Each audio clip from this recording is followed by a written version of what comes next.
If you're a fan of Fast and Furious, you could thank this guy. We have the real life Dominic Toretto in the house. My job was street racing. Hustle you on street racing. For 5 years, you were just making your money purely from street racing. Yes. And good money. The biggest spot I ever raised was 20 grand. Ralphy Estevez of DRT Racing.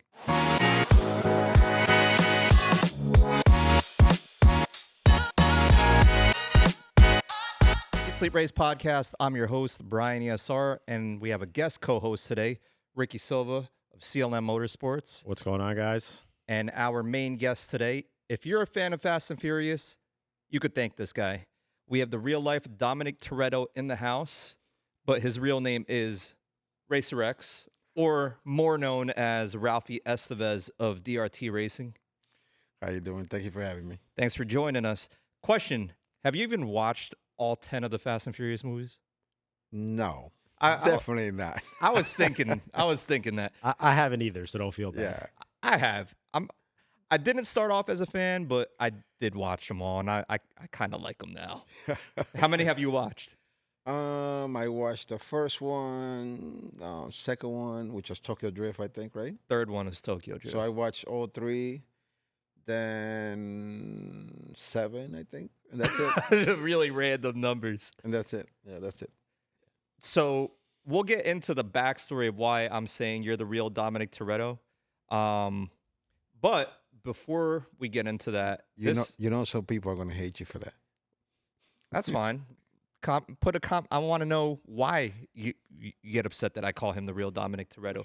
But I think after watching this, you might have to agree with me, because before we get into the whole Fast and Furious conversation, which is based on your street racing days in New York, I want to go back to the start of Ralphy Estevez as a person, and how did you get into racing, and what was your first race car?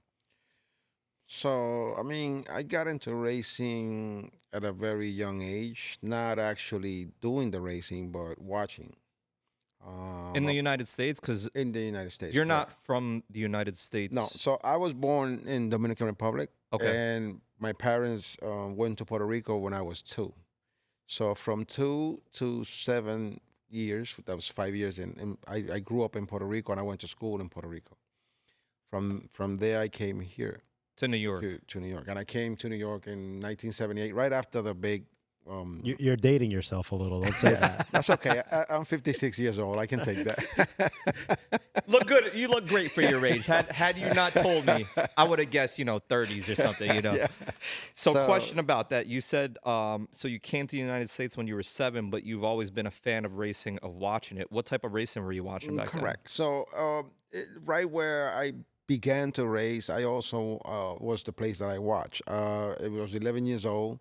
I was on a bicycle. I used to go down to the park in Amsterdam on 190th Street. I used to live on 183rd Street in St. Nicholas in Washington Heights. I lived there all my life.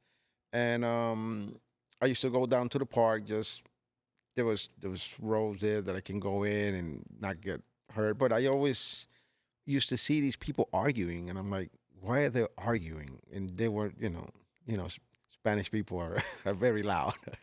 So they were then? Bicycle racing. no. I He used used to to go ride there his to ride the bicycle. bike, Oh. but then I saw these people arguing, Yeah.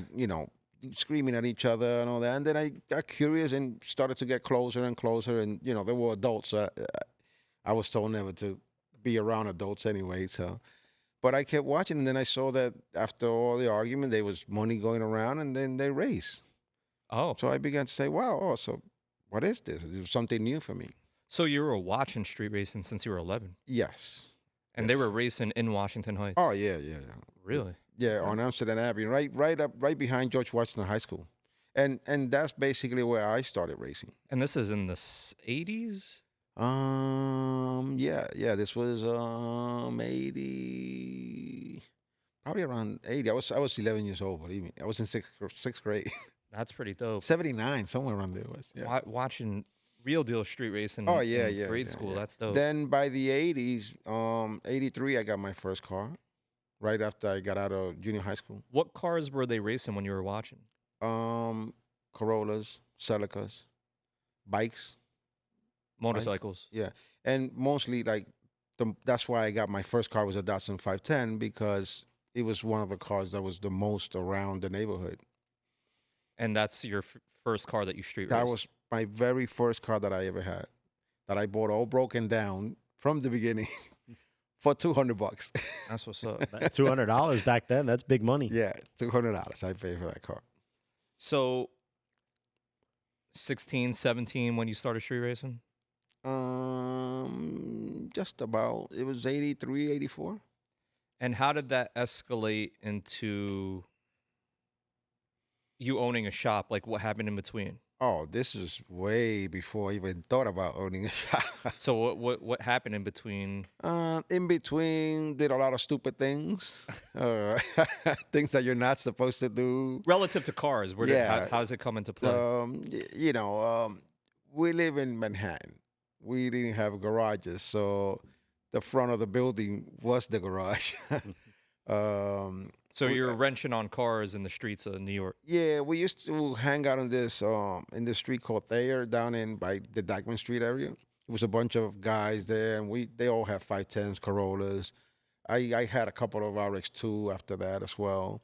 And we used to just change engines in the front. And then, I mean, people used to hate us in the block because, we got alternate parking side regulations. So we will take like half the block with our cars. And then when it was time to clean, we move them double park. And then as soon as it was empty, we'll take the parkings back. So people used to hate it. Was that everywhere in New York? Like, those were the cars to modify back then? Like Yeah. Mazdas and Toyotas? Yeah, and that's mostly why I grew up with liking imports. Like, I never seen American cars or worked on American cars. I mean, the only American car I ever worked was a Grand National, which I liked.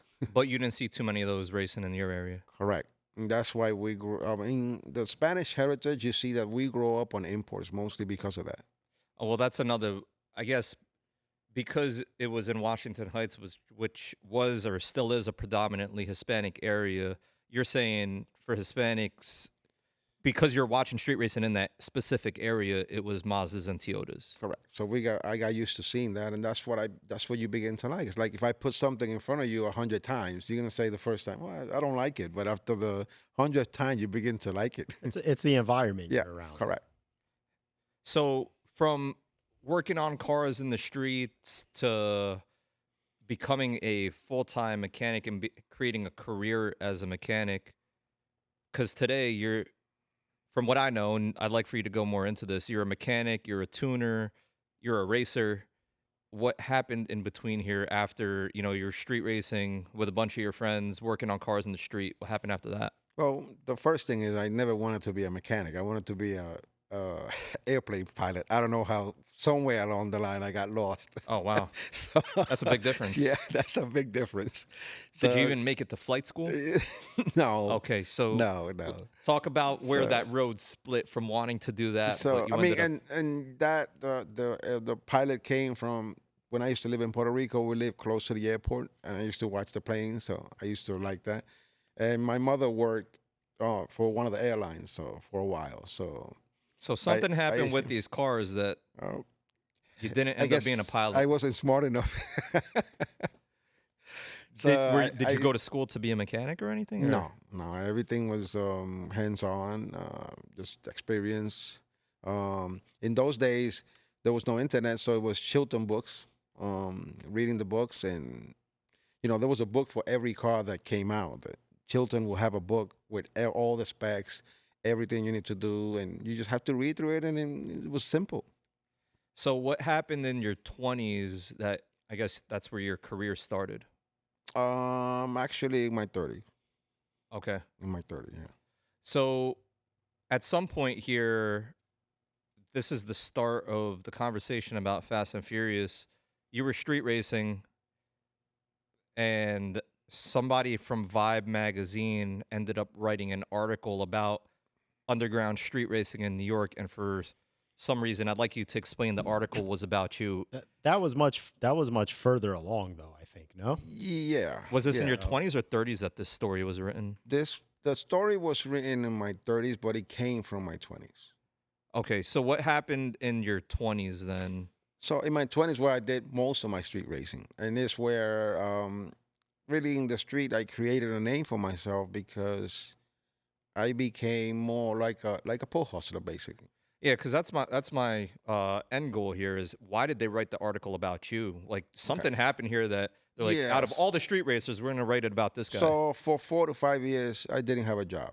My job was street racing. Hustling on racing, Hustle, making money. hustle you on street racing. So So you for 5 years you were just making your money purely from street racing. yes, and What- good money, better what- than a job. What Wow. car were you racing at this point? At, when I started, I didn't have a car. I Okay. would borrow everybody's car. They would put me to drive the cars, Oh, basically. there you go. So I was good. That's the best gig Yeah, nowadays. I was good. So they Cheaper would that pay way. me to drive the cars, and then I would also put money. And then, it was a group of guys. Like, it wasn't just me betting on a race. We had a group of guys that always follow me, always bet money with me. And we had a lot of rules. I had a lot of rules, and I was just talking to Tito the other day because me and Tito ran like forever in the street, and he was saying how I was smart because of that. That I kept a group of people always, and we used to race against big money guys, and we didn't have it.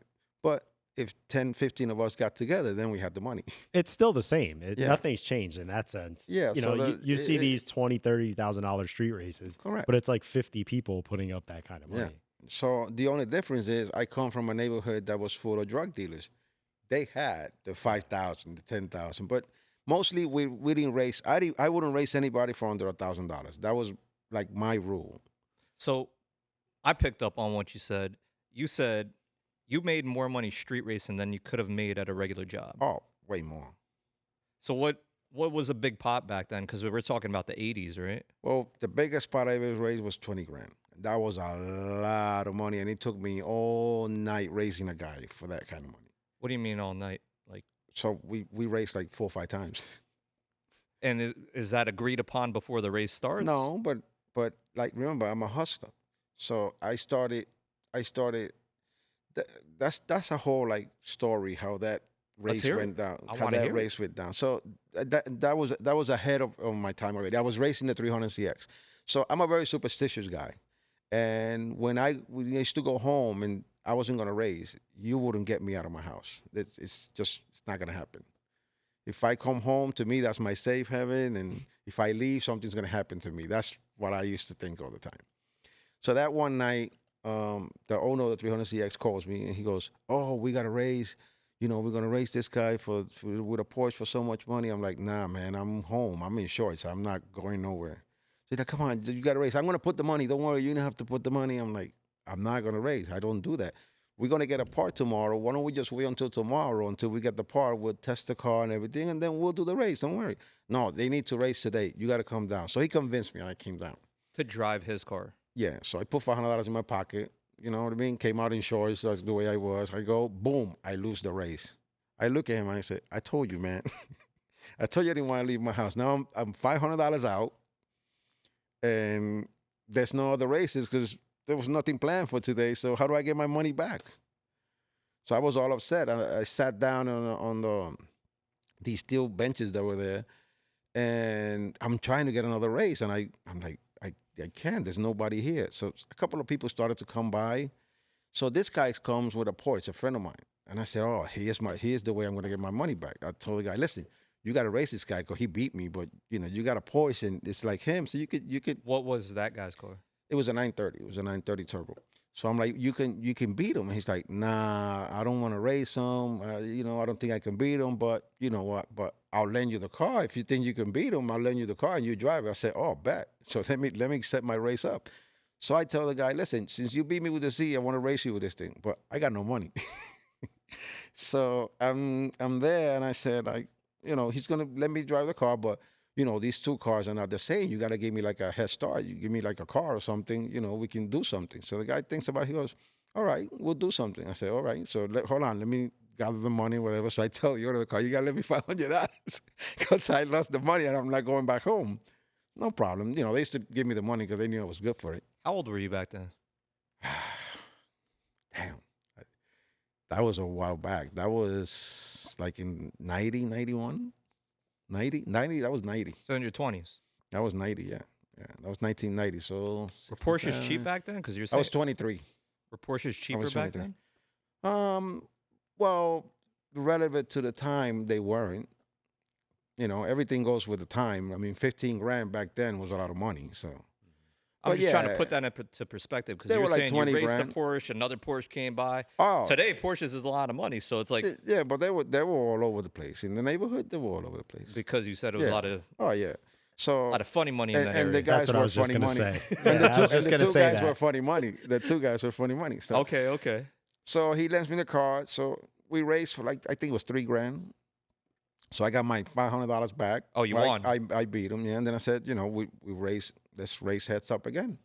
So my rule was, you bet with me and we running again, it's double. You can't pull your money out. Your money's got to stay. And if you do, you never bet with me. So we kept doubling and doubling. So we kept racing. By the end of the night, I was giving him cars.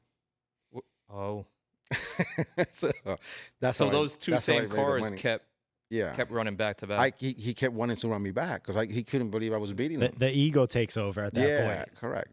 Well, typically the ego has to talk to the pocket first to But They- these back guys it have up. deep they pockets. didn't think about it. They didn't think about it. Remember, the first race, he had money that he had won, so it was okay to lose. Well, he was plus 500, and at the end of the night ended Well, up negative 20,000. Yeah, well, he was more than plus 500. He just took my 500, but it was more than that in the first race. Yeah, So you're saying at the end of that night you walked out 20. it was a 20. It was a 20 grand race for that. That was a lot of money Wow. back then. So there was a lot of pressure on everybody for that. Yeah, And you originally didn't want to get out of your house And- that night. we finished like about. It was like about 6, 7 in the morning, and we started at 10 o'clock. Wow, that's a story right there. Yeah, so That's a long night. yeah, that was a Long night and a lot of money. Yeah, Street racing. But you know, on a regular basis, on a regular basis, weekly, it was about 4 or 5 grand I used to make Wow. street racing. We used to meet up almost every night. 10 o'clock at night we start. 10 o'clock, 11 o'clock, and it'll go to 3, 2, 4. Now, was this all like local cars, or there was cars coming from Local. all over? No, well, what we call local, which is Bronx, Queens. Yeah, New York, Manhattan. New Jersey, Yeah. maybe. No, I'm just curious because you figure after a couple nights, Yeah, the we word used to, gets we out. used to get people that- from up in Yonkers come. Like the word started to get around. For a while, it got really big. It was really So that's big. crazy. You were saying you were running 7 to 7. Cops didn't come. Like these streets where you were racing at. Well, remember the days. Remember the days. No computers, no nothing. You have to call. No cell phones. So There's a cops different didn't roll time back around then. back then. So it didn't roll that. We were on top of it. But the way we raced, I started racing quarter mile. But when we were running for the big money, we were running a mile run. And when we blocked the highway. It's like, what is a cop gonna do? He's all, like, we'll see cops behind, and it's like, well, he's got to get through, like, let's see, 10 cars. How's he gonna get to me? Yeah. And I got an open highway in front of me. By the time there was no like, let's pull over, none of that. Nobody's pulling over for a cop in those days. That's the way it was. Yeah, what were they in back then? Those are like the Oh, Oldsmobiles or Yeah, something. yeah. Original Crown yeah. Vics. Yeah. Yeah, forget it. It was easy to get away from them. It was very easy to get away. Yeah, So- especially with something remotely modified. Oh Yeah. yeah. Back then, when you were 11 years old and saw your first street race, was it on the highway or? No, it was behind. So it wasn't even a quarter mile. They used to run like 4 street poles on the same side. It was a very short race, but that's what they had. And then eventually it grew into It grew into the mile run. one yeah. mile races. That's Yeah, kind and of crazy. then going different places. Chase Stadium, Hunts Point at the end. Those places. Yeah, Hunts Point was one of the big ones. That I went Yeah. there like maybe once or twice, and it was probably the craziest street racing I've ever got to Chase see. Stadium was really big, and to bring a car towed was the end of the world. Where was your favorite place to street race back in the 90s? I used to like Chase Stadium. That's why I started. Shea Stadium. I used to love Chase Stadium, and that's why I met Tito also. So Craziest story at Shea Stadium. yeah, What do you got? when I raced Tito, he had a Volkswagen. Who's this Tito guy you keep bringing up? So You know Tito, Tito? Eddie Bello. Eddie Bello, correct? Yeah, So So, the Porsche guy. Yeah, yeah. so Eddie the Bello. Porsche that does wheelies for the So I listeners met that might Eddie not Bello. know. I met Eddie Bello in Chase Stadium because he had a Volkswagen Rabbit with side drives, cams, and all this. And I had an RX2. Some at that time. Webbers. Yeah, so I had an RX2, and he was killing Mazdas with his with his Volkswagen Rabbit. So in those days, we were just running for fun. So in Chase Stadium, you will park at the starting line, and whoever lines up next to you, you will run.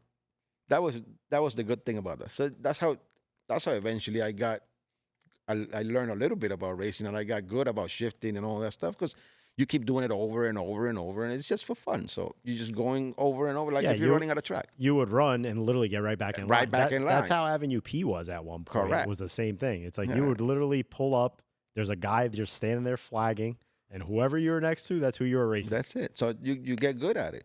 So he was beating all the Mazdas. So everybody's like, oh, he's beating everybody. Like, I'm going to line up next to the guy. And I end up beating him.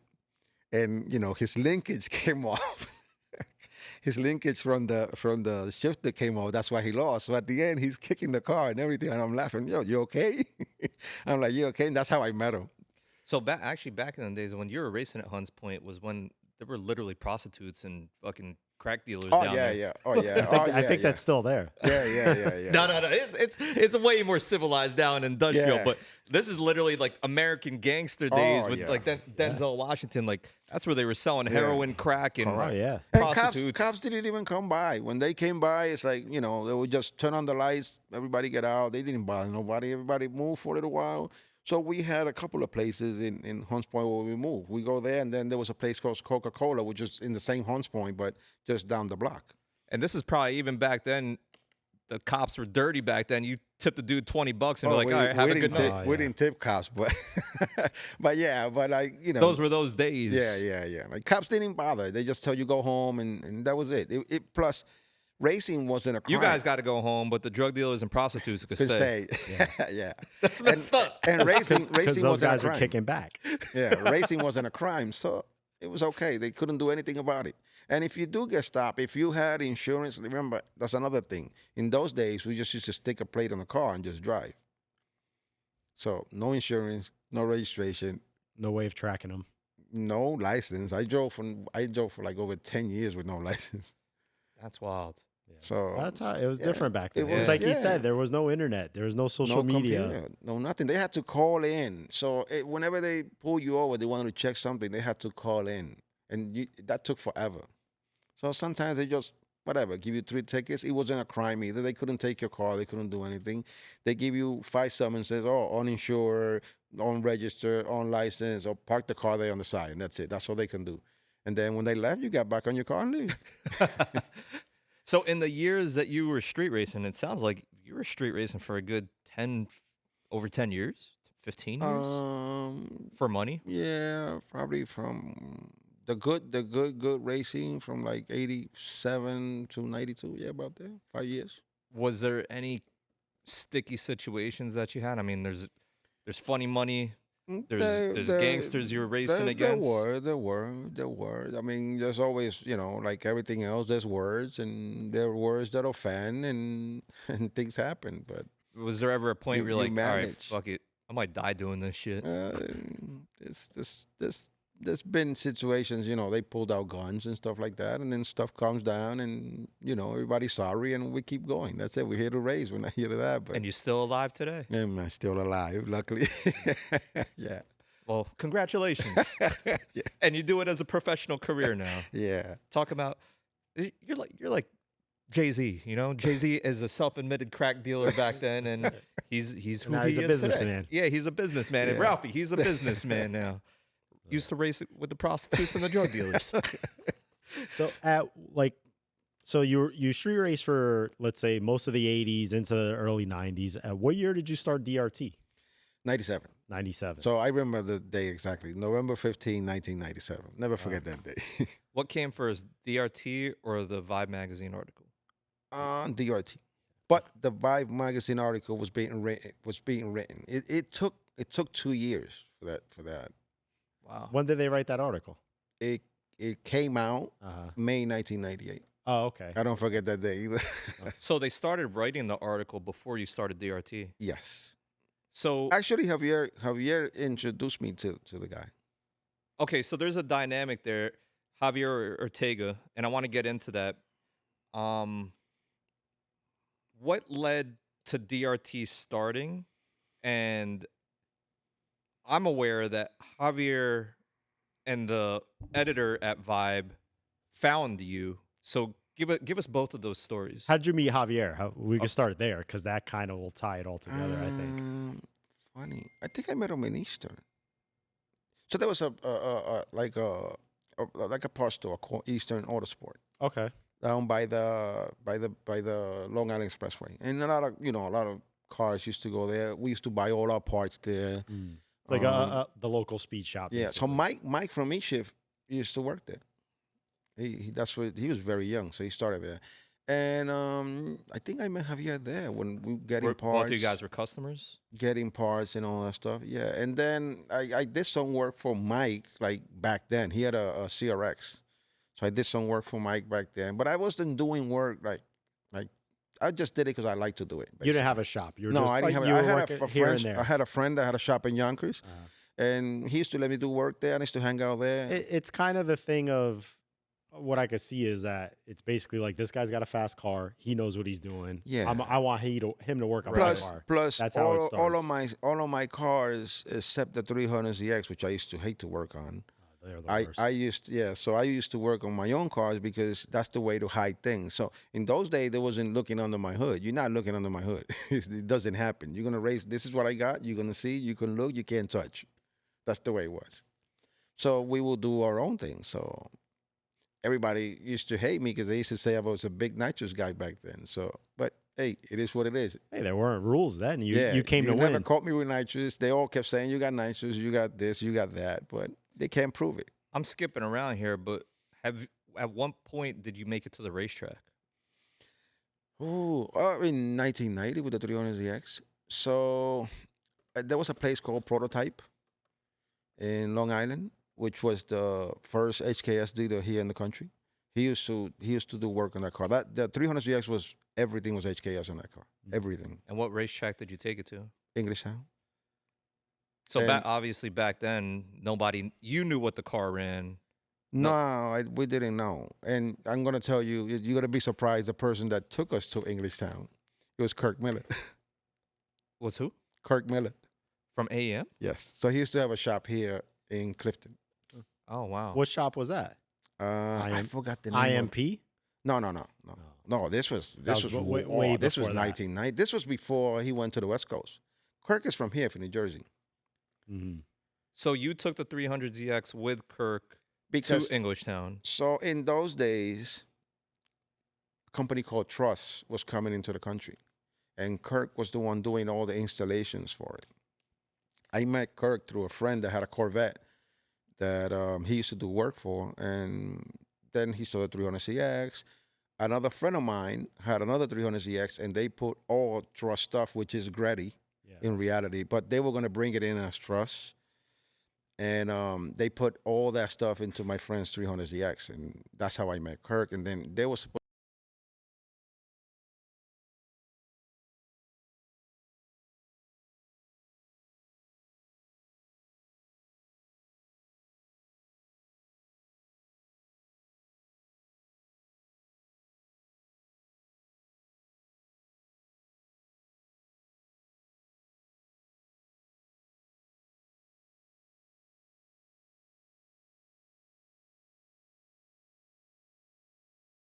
No. Just by the look of the So- car, you're betting. So I had a little technique with a lot of things. So I always used to be a blocker because I got a fast car. So I would be a blocker on every race on the mile. What's that mean? That means I'm behind the racers. I'm blocking for them. Oh, okay. Blocking traffic. Right. So now I'm chasing you. So now I know what your car can do because you're racing 'cause and if you're catching up to them, I'm right behind you. So I Yeah. know what I can do. Smart. So you really hustling them. I hustle. And even though it wasn't correct, I used to do little stopwatch runs and know what my car can do all the way down. And I start your car, I know what your car can do, and I can figure things out. You could get it in the ballpark, which Correct. at that point then it's a Correct. gamble. So now I you know what heads up I can give you. And that was about that's how they used to race me. I'm always gonna make you think that you're gonna beat me. Because I'm giving you a heads up. You'd be like, I gotta beat him.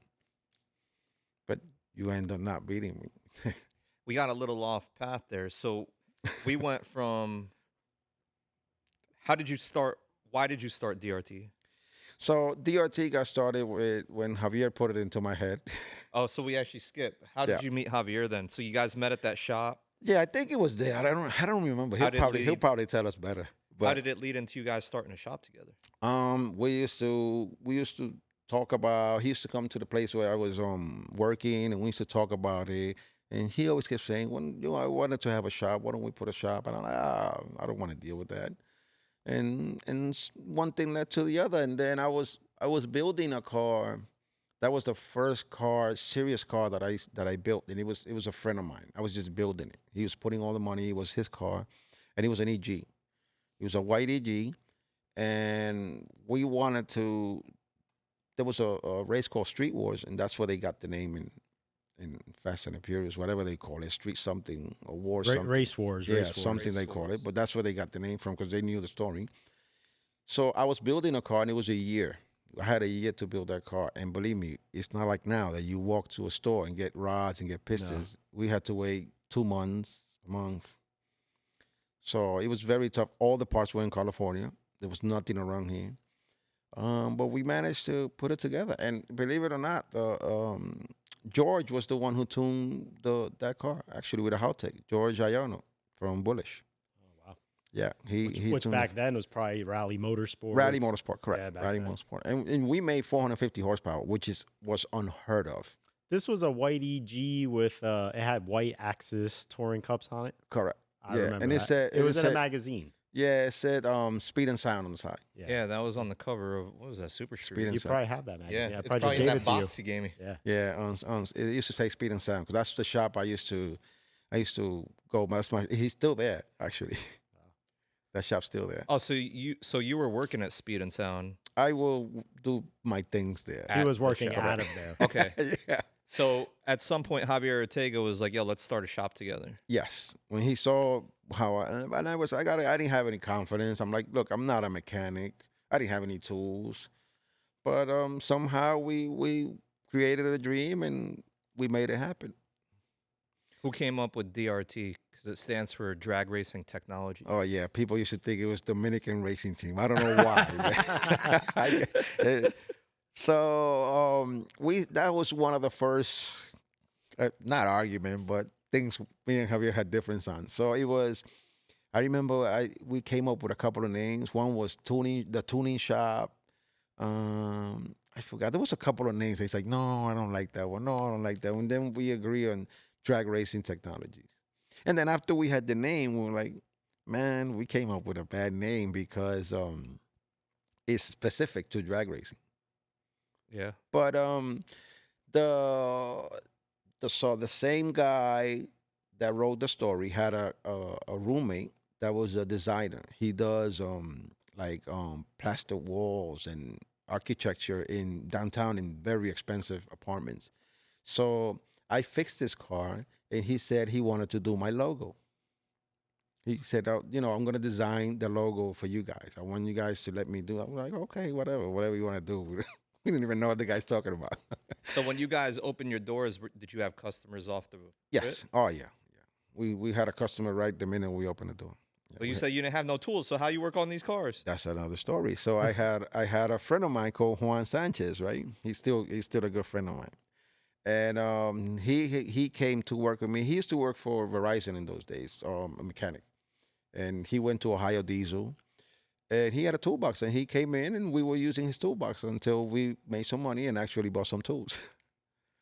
So it was an experience. It was definitely an experience. And this is the 97. 97, correct. 97. All right, so we're going to fill in the gaps here. 97, you opened up a shop with Javier, DRT. Javier tell us that story about this Vibe magazine editor and why he wanted to write the story and how he found Javier. So it started in the Daily News. He was really a writer for the Daily News. So he was a freelance writer for Vibe. So he did a story on a Sunday paper about things that went on in New York. And street racing happened to be one of them. And actually, Mike still has the paper on the wall, the very first article that he wrote.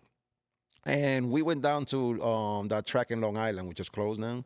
It was actually open back then, and he was there asking, and everybody kept mentioning my name. The guy you need to talk to is Ralphie. The guy you need to talk to is Ralphie. This is before he wrote the newspaper article. This is while he's writing the newspaper article. He was doing his research. Yeah. Okay. So he wrote it for the paper first, small article, and then Vive gave him the opportunity to write something about it, about street racing, which was supposed to be like a quarter of a page. That's why it took us so long. Like he's like, I gotta make this right. I don't have much space to write, so it has to be perfect. So he knew about street racing, but wasn't a street racer, but wanted to write about it. So that's He didn't know anything about street racing. The guy bought a car. He didn't even know how to He drive. was a reporter. Yeah, he didn't even know how to drive stick. He had an automatic Civic, an EK, right? And I put a clutch in it. And he's asking me, Javier went down with me to deliver the car. And when I go down to deliver the car, he goes, can I tell you something? I said, yeah. Okay, here's the car. Everything's good. You can just drive. He goes, no, I don't know how to drive stick. I'm like, my man, we're in Manhattan.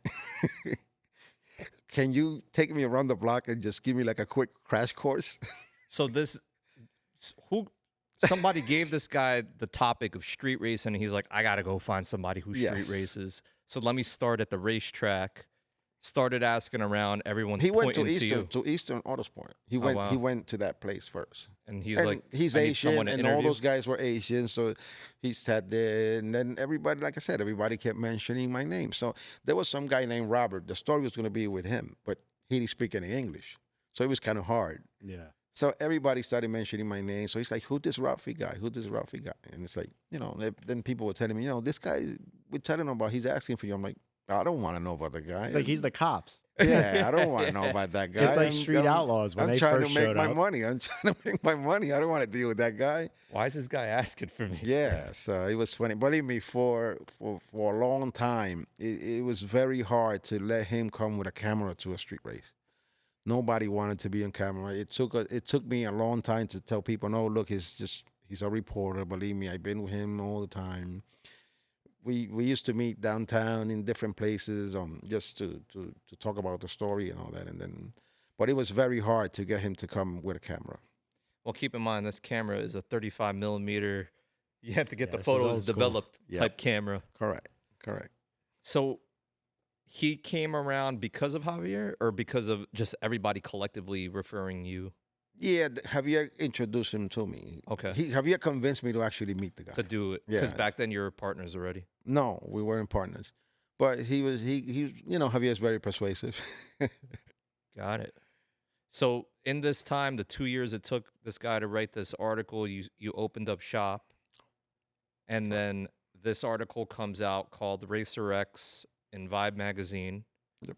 And this is the start of the Fast and Furious story, because the original Fast and Furious storyline was created based on the original writer reading this Vibe article and saying, I could make that a movie. Correct. So basically, when he wrote it, we rushed to the local place to buy the magazine, of course. And a couple of years after, he actually called me and said, "Look, I got an agent, and they think this can be a movie, and I think I'm gonna sell it or whatever." Oh, good luck, Who's this guy who wrote the article? What's his name? Ken Lee. So Ken Lee. Oh, somebody bought the. Yeah, he sold the article for $300,000, basically. Yeah. What? Yeah. Well, And who- believe me, bought by the end of the whole story, he was very disappointed with what he sold it for. Yeah, bet judging he did. 10 movies later. Yeah. Well, no, one movie later, he was Yeah, just- disappointed.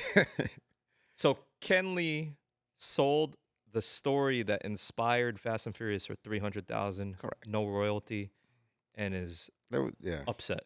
Yeah. He thought he made it back then. And the That's a lot truth, of money, dog. yeah, and the In truth, the 90s and too. Yeah. the truth of the matter was that we were like, I went to the premiere of the first movie. That's how I saw it, and like we were both like literally embarrassed to say that we had anything to do with it. Of course, Right. Yeah, from a true gearhead perspective, same thing. I remember when we went to see it in theaters, it was like, some of the stuff they were saying, it's like this, Yeah, cars with like 17 gears. Yeah, like like a Motec exhaust. And Yeah, it was so simple to that's fix. Just say a Motec and an exhaust. It would have been fixed right there. that's it. It would have been fixed. But it is what it is. So I just looked up the timeline. Vibe article came out in '98. First Fast and Furious released in 2001. 2001. So they probably started filming it in '99, 2000. No, it was very quick. I mean, I don't know if you saw the documentary that they just did that they explained how low budget it was Yeah. when they started. I So mean, they they read only had $20 million. Who bought the article from Ken Lee? Was it a studio or was it? No, so it was what's the guy's name? It was the actual producer, and the producer was actually in the first movie. So when they're at the light with the He's the guy with in the the super Ferrari. the guy in the Ferrari, that's Yes. the producer, the executive producer of the Okay. movie. I do remember hearing that from Yeah. somebody. That's the executive producer of the movie. So And also for our listeners, if you have one of the original Fast and Furious DVDs from the first movie, if you go into like the bonus features and the extras, there's a whole thing about Ralphie and the Racer X thing in the DVD. and that was only in the first 6 months of the DVD. Then every DVD after that doesn't have it. Oh, really? Yeah. Oh, I have one of Yeah, those that has one of the originals, I guess. So it was directed by Rob Cohen, but the producer is Neil Moritz. That's it. Neil Morris is the guy's name. Yes. So Neil Moritz read this article that Ken wrote and was like, "Yo, I'm gonna turn this into a movie. Yep. I'm gonna give you 300K, so you have nothing to do with it anymore." Mm. And what's up with that guy Ralphie, who the article was about? Did he get anything from this? No, No. That's so crazy. no, that's okay. Life has a funny way. So. So for anybody who has an issue with me saying this is the original Dominic Toretto, I mean, talk to me because this sounds pretty legitimate to me. What do you? No, wh- yeah, what's it's your definitely take? no. I agree. Like we spoke about this earlier today, like just putting the timeline of this together, and it's like just obviously I knew that there was a lot of involvement there. There was some of the story behind it was based off of Ralphie, so I'm like, all right, like because there's always guys that are like, oh, we were involved with it, we were this because I know there's a couple guys that are in motorsports that were like on set. I guess as consultants for that. Yeah. So back then. originally that was supposed to be my job. Mm-hmm. Why weren't you a consultant? That was supposed to be my job. This guy So- Neil Moritz should have been like, this guy knows about racing. We should hire him. So the original movie was supposed to be filmed in New York.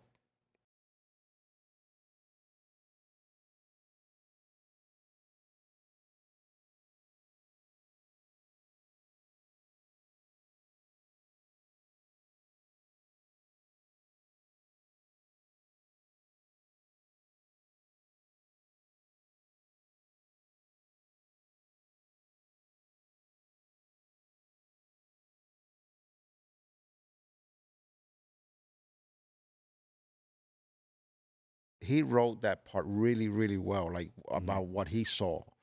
And it looks very legitimate. That's the same way it was. You get there, the music, that's what he saw.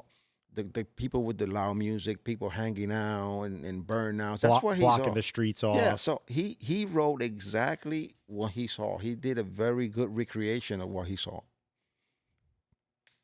So now this Neil Moritz, why did they hire you as a consultant? Because in the end, the movie got shifted over because of budget issues to California. And So what's up? and they there's thought- planes. remember, once they start hiring people, right? They're all from the area. They like, oh, we can get these people. They got most of those people for free. So they just said, okay, we got a meeting. Boom, everybody showed up. Like they couldn't believe how many cars showed up. So they probably thought they couldn't get that here. Then they had budget issues to fly people back and forth. I mean, to close the street in New York, it's not going to cost you $1,000. No, definitely not. So they had 20 millions. And if you look at the documentary that just came out now on I forgot the name of this channel they just did a whole series of everything, how everything went down. They only had 20 million. Then the guy kept asking for more money. And it's like they brought it up to 30 and like still not enough. They ended up spending 40. So To imagine, produce the first one. yeah. So imagine it, yeah. But then Imagine trying to do that in New York. but the movie, I know the exact numbers of the movie. So What are they? the movie made after the 40 million they spent, they take them out. So the profit was 750 million. That was the first movie alone. So display what numbers you hear anywhere else. That's And the real believe me, numbers. those are the real numbers, 'cause I got them. That's crazy. They had to give me all the numbers on the movie. Why'd they have to give it to you? We had a little conversation afterwards, and we squared a couple of things away, and it worked out. There you go. Yeah. So you took a little bit of your 80s personality from the streets and said, A little bit of his Well, hustle. just- y'all wrote you a little know, movie about you, me. You grow up and you learn things, and you get people that put you in the right direction, and if you listen, you do well. So you got a little bit of something from Yeah, this movie. yeah. I did. Okay. Good. In the long run. Well and then deserved. I didn't want anything to do. I went into that world and I saw what that world is. And when you look at the racing world, you think the racing world and the drug world and this is dirty. They're worse. They're just Yeah, the Hollywood life is definitely. I mean, they lied in your face. Like Neil Morris sat in front of me and said, and they asked him, do you know the name Ralphy Estevez? He goes, I never heard it. Who said that? Oh, he said that. Yeah. I mean, Meanwhile, this man was driving around. I'm the in car front with- of his face looking at him. No, what? So I'm like, I wanted to just take the article and throw it at him. The New York should have came out of So, you know, so once I saw how dirty that world is, I'm like, I don't ever want any part of this. you. Wow. So that's kind of wild. There was potential for this movie to be based out of New York, but Yep. because of the budget, which makes sense. man, Yep. this movie probably would have been a whole lot different had Well, they now stuck to the they're in roots. every other country now. And if you look at it, I mean, you got Vin Diesel when he went in the Tonight Show saying we're bringing it back home because he always wanted to bring it back to New I York. wonder, you think Vin Diesel knows this? He movie- knows who I am, but he never wants to meet me. So Because we tried. He's like the executive producer of No. So this is how it is. He left, right? He left for a reason. He wanted to be part of it. He wanted to own part of it. Right. The only way he came back was when they gave him the franchise. They gave him the franchise. He Mm. owns it. and he knows this all started from your story. Oh, he knows. He knows. Yo, what's up, Vin Diesel? You watching this right now? We're in New Jersey. Holler at your boy. Yeah, come Nah, talk to us. He never wants to meet me. Come into the hot seat over here. We'd like to have you as a guest, Yeah. right I next mean, to for- Ralphie. For I think it was 8 that he went uptown to. He actually went uptown to debut it. You should have showed up with him. Should have popped up there like, hey, Yeah. you got a seat for me? He thinks he's Dominican inside though. Is that what it is? Yeah, he thinks he's always in Dominican Republic. He's always there. What was what? I think Yeah. one of the movies actually they went to the DR. I know they got a they Brazil filmed- they a filmed- Oh, they bunch. went to Brazil. Yeah. Yeah, no, but they filmed some parts in Dominican Republic as well. Correct. Yeah. They So have. again, if you're a fan of Fast and Furious, thank this guy, the original Dominic Toretto. Anyone has a problem with that? I don't know if you got a problem after Talk you to just Brian. heard the real Talk story. to Brian if you have a problem. don't with that. He said it. This Brian's is, his agent. Yeah. I like it. Let's backtrack here to actually no. Let's move on to DRT because okay, the article was written in '98. Movie came out. DRT There's already a shop at that because point. you're not Correct. because you're not in the movie. You know, you had time for DRT. I know DRT as a kid. I remember seeing me going to the racetrack, seeing the white coupe, twin turbo with the 2 chrome or polished turbos up front with the white T37s, very stylish back then. I appreciate.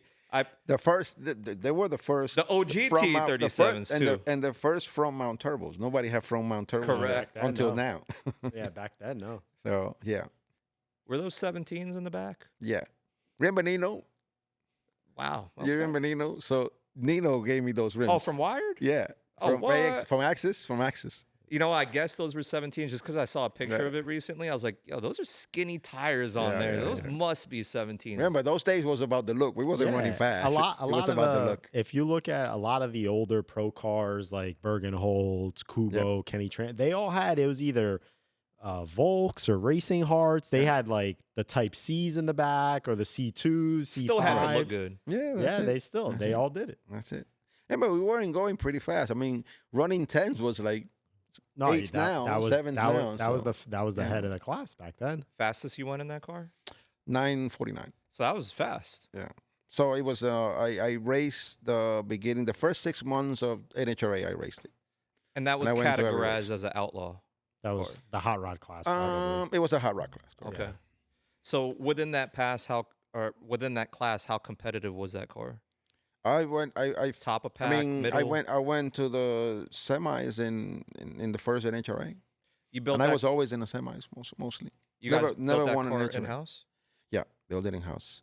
B series, From the right? from the beginning when we opened. So that car was donated to us by a friend of mine called David. He was actually in the shop a couple of days ago. It's funny.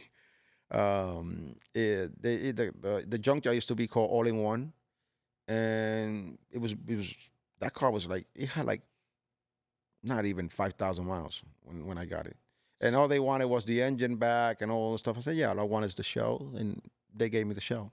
So what made you do the front mounts? Because it hasn't been done. Still, no one's doing it. Like, So a good friend of mine, my mentor, he's my mentor. He taught me how to tune, you want to shout them out? told me a lot of stuff. He's my father, man. It's Joe Spetta Senior. Okay. So Turbo people. yeah, so Joe Spetta Senior had we were having a conversation once in a dyno, and I was talking about somebody built a twin turbo, but they didn't work. He goes, it didn't work. What do you mean? I said, yeah, it was a 4-cylinder, so it didn't work because they did a weird manifold. and- Was it the SPI CRX? That Correct, blue it was Mike. CRX? I remember it that. was car. Mike from E-Shift. So we were having that conversation. He goes, you know what? Let's make a twin turbo. Let's take that challenge. Let's make a twin turbo. I'm gonna get everything. I'll get Turbonetics to get us everything. But And let alone, okay, let's make a twin turbo, but let's also put it in the front mount. Yeah, so this is how the front mount came. So in those days, I still have the manifold, by the way. I will never sell it. Just because it costs me too much money. So I'd rather nobody have it. So he sends me over to Cook's to make the manifold. Cook's took like a month and a half to make. When I go see the manifold is all the way on the floor. I'm like, how am I supposed to put a drain on this thing? So I called Joe because Joe recommended the guy. So the old guy is pretty, I don't want to offend him. Because he had a lot of knowledge. So I called Joe and I told him, Joe, this guy, I can't put no drain on this thing. What am I? So he goes, oh, put a pump, put this, put that. I'm like, I'm not paying him, peanuts for this thing. I'm not even asking him. Whatever he says, I'm going to pay. So I want this thing done right. He goes, you know what? Just go up to him, tell him the same way you're talking to me, and tell him, you know what, my man, you fucked up. You got to do my manifold again. And he did. But whose idea was let's make it front mount? So Cook's, because all the Mustangs were front mount those days. Okay. All the Mustangs were the ones who started to do the front mount. Yeah. And so he got it from there. He said, let's just make it like this. So it's front mount. So the manifold is very simple. So to this day, you're the first and only Civic to have twin turbo front mount turbos? That worked. Yeah. Some guy has it now. One of the guys from Colorado has like Yeah. a twin turbo Some guy has CRX or something. Yeah. Yeah, there's I'll some tell out you there. what, if it was allowed in sport front wheel drive, it is the best thing because Don't give these guys no ideas. well, it was banned by the NHRA. So NHRA banned me. Luckily enough, my manifold was designed in a very nice way, and I can put a single or I can put a twin. Okay. So it's a 2-piece manifold. Why'd they ban it? They asked me that first year because so because it was different. yeah. So plus the story is, the first NHRA I met Marty and the GM team. Are you banned from any trade? The car was banned, or No, the turbo no. setup was no, banned? they asked me, and I said, you know what, I'm gonna go single next year. It's okay. But I bet Mary that year, and we came with an open trailer. We were parked next to him. Man, I didn't even have a tent. I didn't have anything. Ladwig? Yeah. Okay. So they were very nice. I mean, we parked next to them. They the big 18-wheeler. They gave us a tent. They gave us food, everything. So and then they're like, oh, they come and look at the car. Oh, you got a nice program. I'm like, program? We ain't got no program. We're just a bunch of guys racing, man. We're not like you guys. He goes, no, nice program. So guess who we get to run in the first round? You smoked them? Yeah. Yeah, which wasn't very nice. They weren't very happy about it. Oh, But they were wow. like, yeah, man, you guys deserve it, this and that. And then we kept beating them a couple of times, And then they because stopped they giving were you just food. starting. They were running the Sunfire at that time, and then they had the Pro front wheel drive car. That was at the beginning of that. Correct. That And they So program. that thing was going through hell. That thing was breaking They had trannies. everyone remembers that program like when it was in its heyday and they were Yes. dominant, but they Yeah. don't. A lot of people forget those early years where they struggled with a lot of Yeah. stuff. So I made a rule to myself in it that I would run the first 6 months, and if I wouldn't get a sponsor, then I'm not going to continue, because everything went to the West Coast, and I'm not. That's going to be a long travel, days off. I can't deal with that. And in those days, the guy that helped me the most was Frank from Dry Shot Shop. Oh wow. Yeah, Frank used to give me money for every race, but I would Frank, the first set of axles that Frank built, I used them, and it was funny because I told him I'm going to be back, and he's like, "What do you mean? I pay $500 for those things. I don't forget." It was a lot of money back then. And I said, like, "What's the guarantee?" "Oh, don't worry, you're not going to break them. If you break them, I'll fix them back." I said, "Okay, I'll be back tomorrow." He thought I was laughing. I went to Englishtown, didn't even get a run. It broke right there on the spot. I came back the next day. He goes, "No way." I'm like, "Well, I told you it was going to happen." And that's how we developed our relationship. So you had the first set of drive shaft shop axles. Yeah. And I ever. gave them back to him. He has them. He has them on the wall. Wow, a lot of firsts. A lot of Yeah. firsts with you, He has Ralphie. them on the wall. Well, it was the start of an era too. So Right. This is the birth.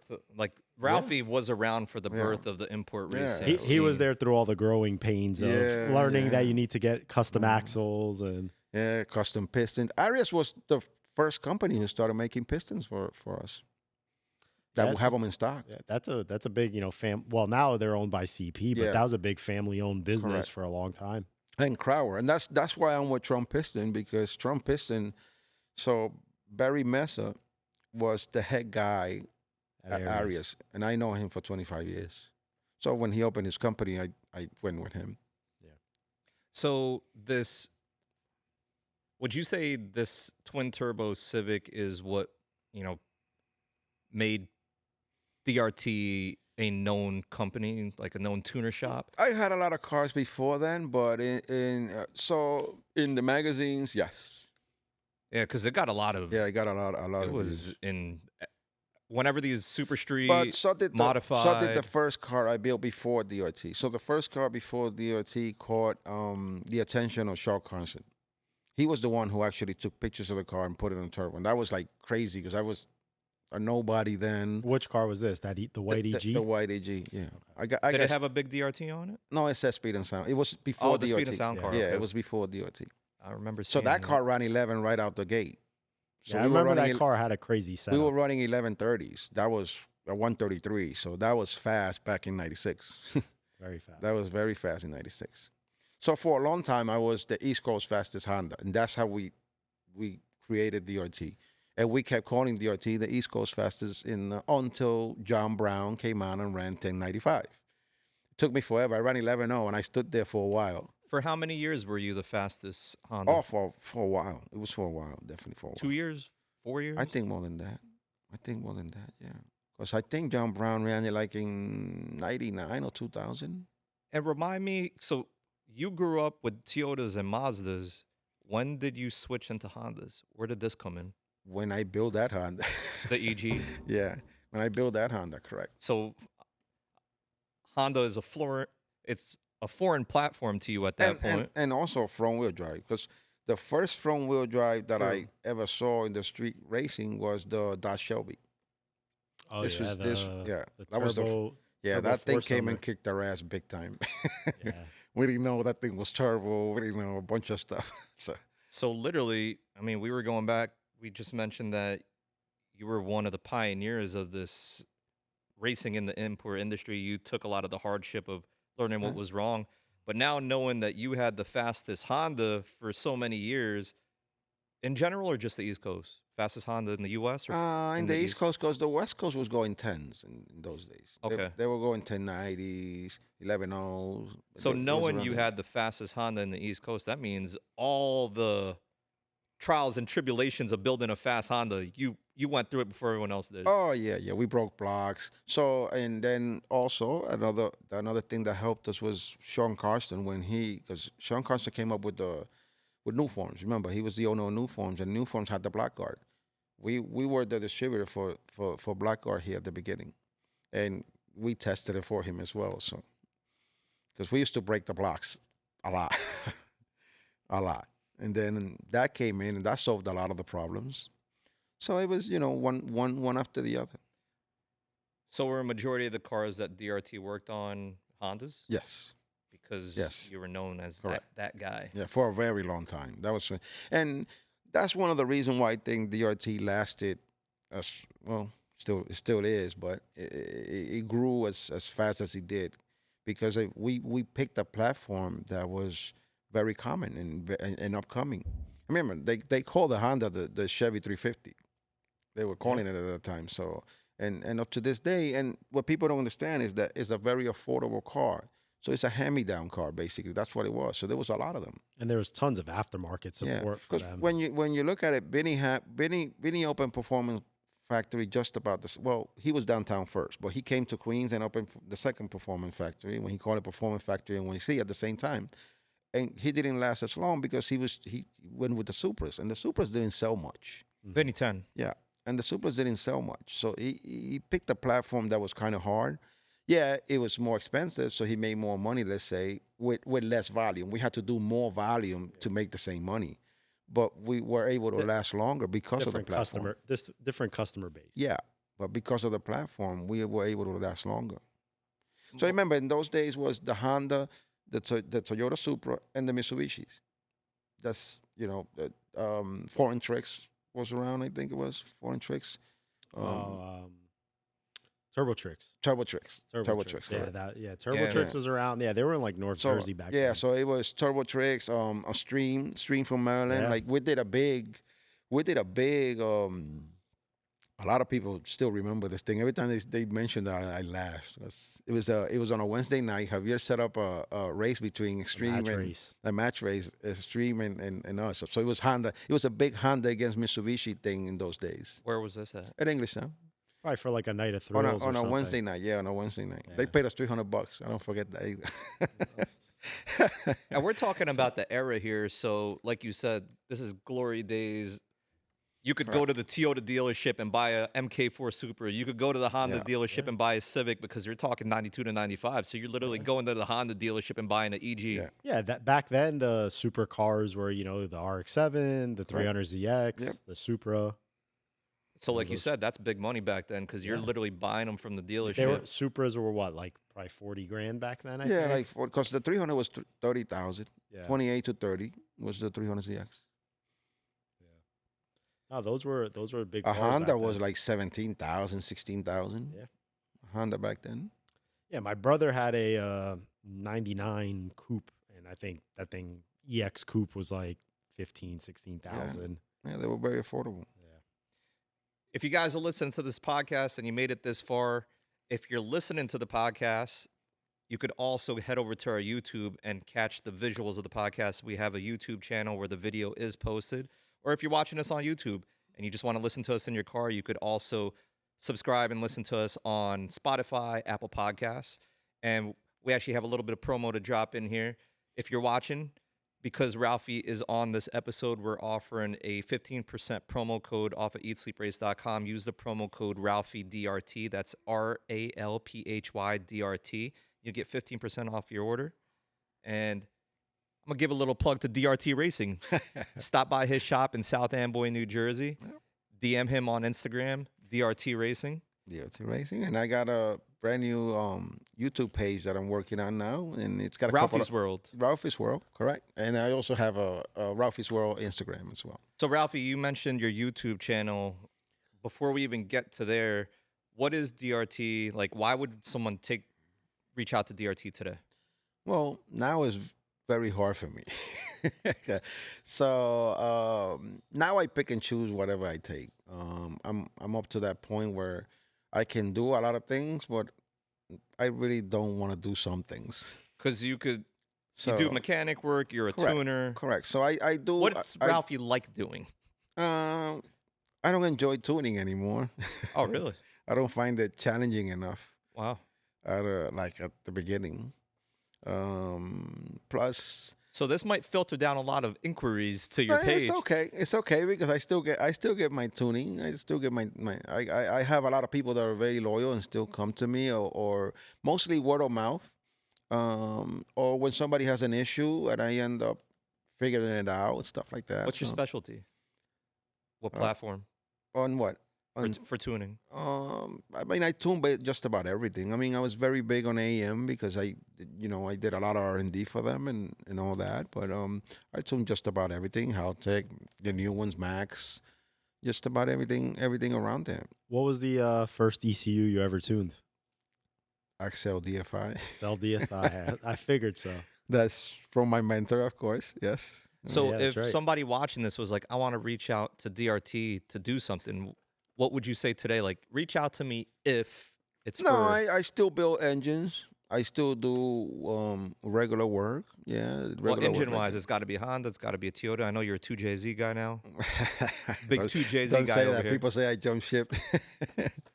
But Yeah. it's true. Yeah, You are big well, 2JZ guy over here. It just happens to be the car I have now, and I drive a rear-wheel drive car now. That's all that. But a couple of years, I left racing for a little while, and Felix got me into a car, and I had 14 years. I never drove a front-wheel drive or didn't get into a car to race. Just drove a regular car back and forth to work, and I had DRT, of course, and I ended up going to the finals with Silva, actually. Yeah. Yeah, I he beat me. remember He that. beat me in the finals. What car were you driving? It was some car that Felix tuned that he got me to drive. It was one of Dynamics customers. Yeah. It was, I think, a car from like Massachusetts Yes, that they had correct. been working on, and then it was one of those that I think whoever was driving it wasn't around that weekend, and they're like, Yeah. "Hey, you want to drive it?" And he was, Yeah, and then I ended up eliminating Felix and Dynamic.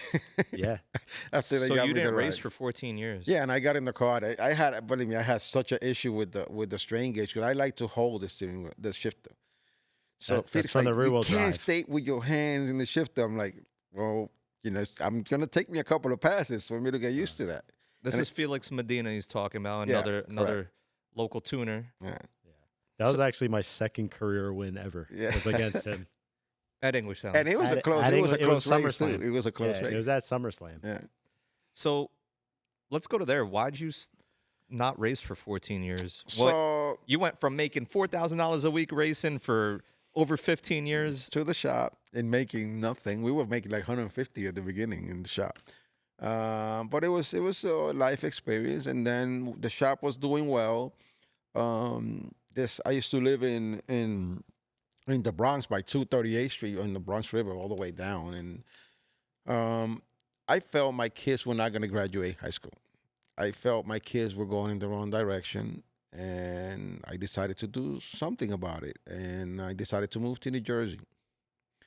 And this was in 2005. And this is why you stopped racing?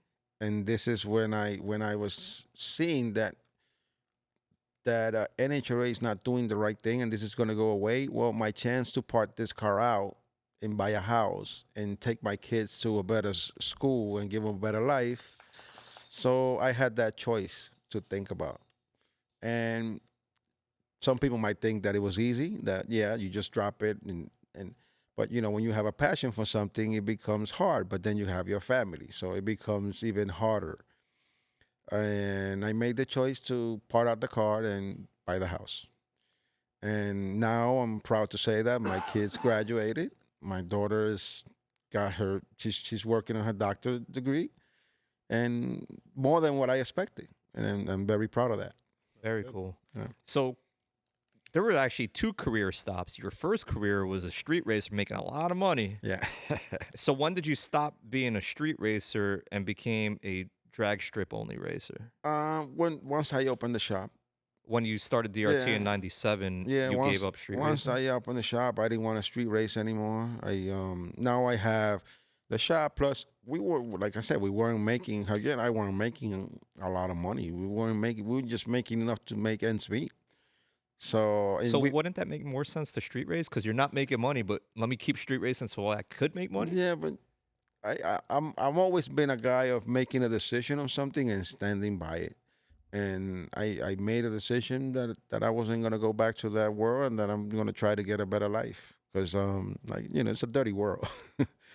and I wanted to get a better life. And then, believe me, even though I struggle, I look back and I have friends that call me back, and it's like, nah, it's okay. Ralphie, we need you to drive. It's okay. It's okay. And I did my last. We on race. the FDR. We need you. Yeah, I did my last race, while I was in DRT, and it was all. It's something that when I look at it now that I'm older, you understand. That's why when I speak to somebody, I give them advice and I talk about ego, because it was ego that drove me to my last race. Some guy kept saying, "Oh, I'm going to beat you. I'm going to beat you." Yeah, I understand why now, because I'm the step. I was the guy to beat. So if he beats me, he's the next guy. It's like me passing the baton. And Yeah. you know what? You had notoriety, so beating you meant something. Yeah, and he took me to that point. Like Yeah. he just talked You were me that into guy it. back then. You were Yeah. that guy that like, I'm racing, but And I didn't I look- got to beat Ralphie at And some I didn't point. look at myself as that. I just wanted to make money. To me, it wasn't about the racing. It was about the money I made. Mhm. And he drove me to the point where, okay, so I'm gonna race you. I had the car in the shop. It was a customer's car, and the guy's like, that's an interesting story too, because he was talking all this, all that, and it was like a December 22nd, December 23rd. I remember that like it was yesterday Christmas because of time.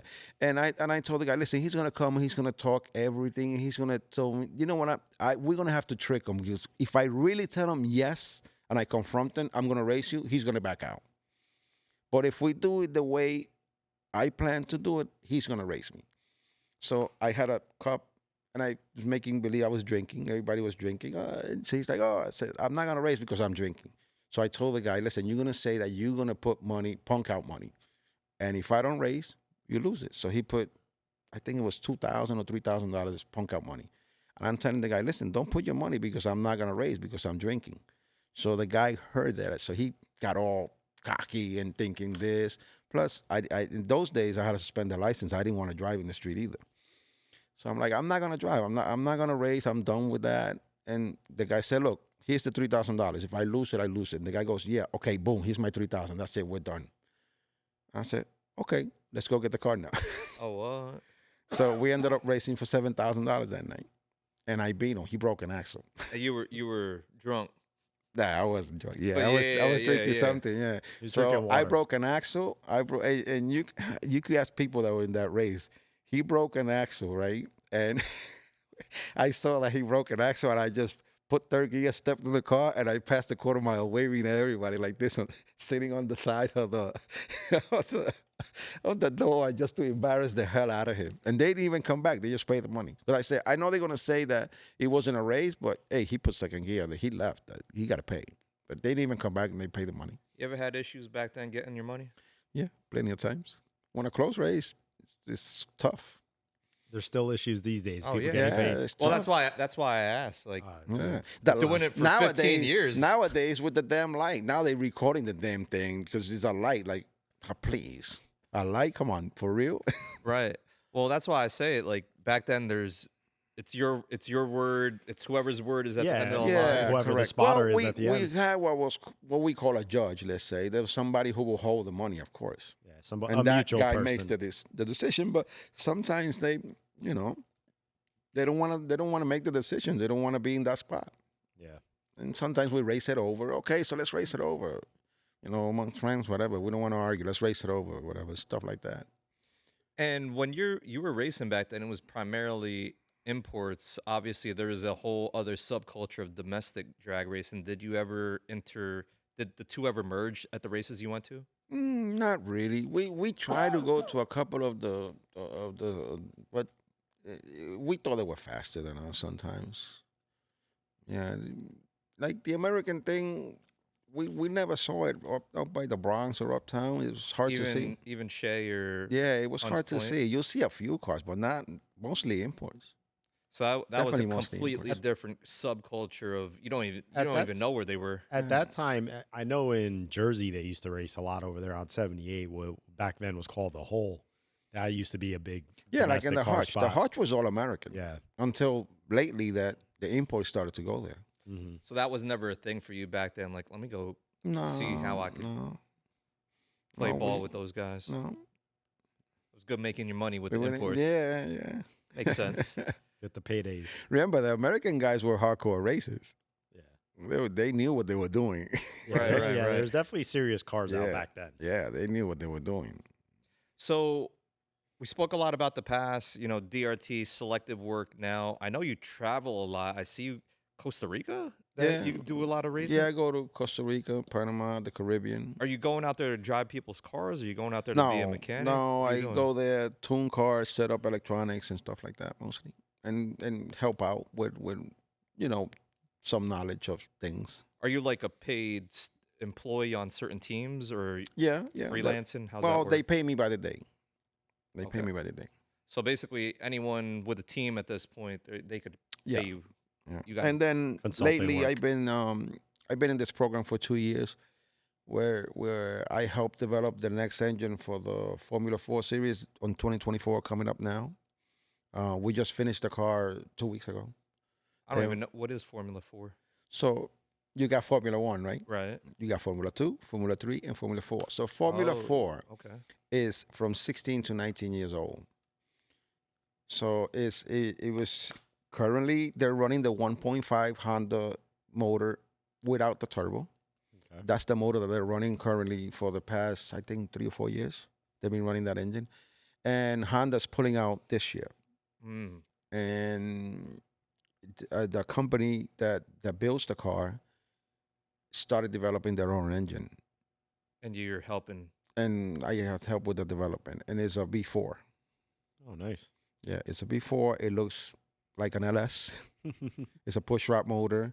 It's a 1.5 that makes pretty good horsepower for So they- 1.5. So they took like a V8 and just cut the It's- two back cylinders off. If you want to put it, if you look at the engine, that's exactly what you're going to think, because that's exactly the way it looks. Yeah. It looks exactly like a mini LS. That's what it looks like. But it's a Interesting. 1.5 liter, and that is the next engine for next year for the 2024. So they develop a new chassis, and they developed this engine, and luckily enough, we were able to do the job, and we're going 4 seconds faster than the old car. Oh, very cool. Yeah, so a lot of people are excited about it, and then I'll be doing the whole series next year. I'm doing support for the whole series next year. Nice. Congratulations. Where's that based out of? We go to NOLA. They come here to New Jersey Okay. in July next year. We'll be here in Jersey. And JMP. Yep, we'll be here in JP. How many races they got next year? 8. All in 8. the U.S.? All in the U.S., yes. This is the U.S. championship, correct? So that's actually ironic, right? Because now you're doing formula type racing, circuit racing, and then when you go to Costa Rica, I believe that's circuit racing too. Correct. Mostly, so when I go out, it's mostly circuit racing. And you even knew this back in the 90s when you started your business, Drag Racing Technologies. Correct. Because everything you just mentioned that you're working on is not drag It's not racing. that. Yeah, correct. So the guy that ended up designing the logo knew to make it just the DRT. The DRT. That's why I call it DRT Racing now. That's Correct. great. But Very you cool. are still a drag racer at heart. Yep. Yeah, oh, definitely. Because to this day, you actually just told us you're going to be racing you have a AE86, Yep. 2JZ powered, 7-second? 6 seconds. My Yes. bad. My bad. What's your best in that car? 656 at 217. My the bad. best. Disrespecting you with the 7 Hopefully, second. hoping to break it soon. Okay. So we'll see. So, to your core, drag racing technologies, because you are a drag racer, through and through. Yeah. But what pays the bills these days is not drag racing. That's cool. The, though. the consulting work. Yeah, very the cool. consulting work pays a lot better. It's a lot easier, a lot cleaner. So And all this And- without a and- degree in being a mechanic or yeah, tuner and or then anything. that's another point that I wanted to get to. The people that you meet when you go to these type of things, they're just like I just met a guy that does he's an engineer, and this guy worked for Penske in the Indy cars.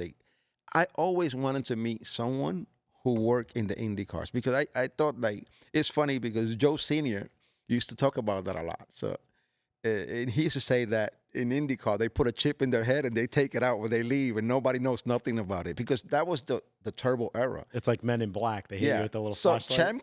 Champ Car, right? In the 90s was the turbo era when the turbo era began, and everybody wanted to know how they did it, how they put all that boost, but nobody knew anything. And now, years later, I meet this guy. He tells me a trillion stories about this. I mean, every time, we fly together, like to the airport to meet each other. He's from Indianapolis, and then I drive. We drive, and he's telling me all these stories. And From it's the like, Indy racing days. yeah, and it's like, wow. And the guy is like a super smart person when it comes to. I mean, he does chassis, suspension, and the things he talk about is like mind blowing. Like. And he's got like an Excel program for you name it, and he has it.